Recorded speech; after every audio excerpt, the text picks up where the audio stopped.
বিশ্বের সবচেয়ে বড় পানীয় তৈরি করা সংস্থা কোকাকোলা নতুন প্রোডাক্ট তৈরিতে হাত দিয়েছে। থামস আপ, স্প্রাইট, কোকাকোলা খাওয়ার ফলে বেড়েছে মানুষের হৃৎপিণ্ডের বিভিন্ন রোগ। ফলে কোকাকোলার সোডা পানীয় থেকে অল্প অল্প করে সরে আসছে, তৈরি করছে স্বাস্থ্যের জন্য ভালো এরকম পানীয়। এখন থেকে কোকাকোলা বিক্রি করবে গরুর দুধের বিভিন্ন পানীয়।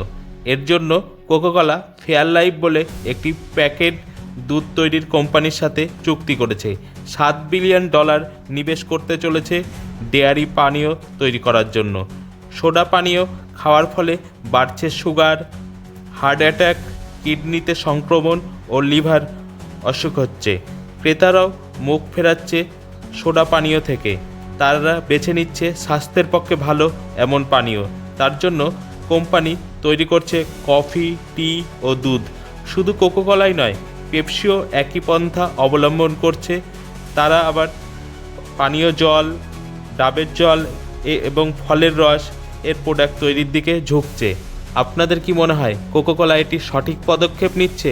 কমেন্ট করে জানান। বিজনেস ডেস্ক, কলকাতা সমাচার। এ বিষয়ে আরও জানতে কলকাতা সমাচার চ্যানেলটি লাইক করুন, সাবস্ক্রাইব করুন ও বেল আইকনটি প্রেস করুন। ধন্যবাদ।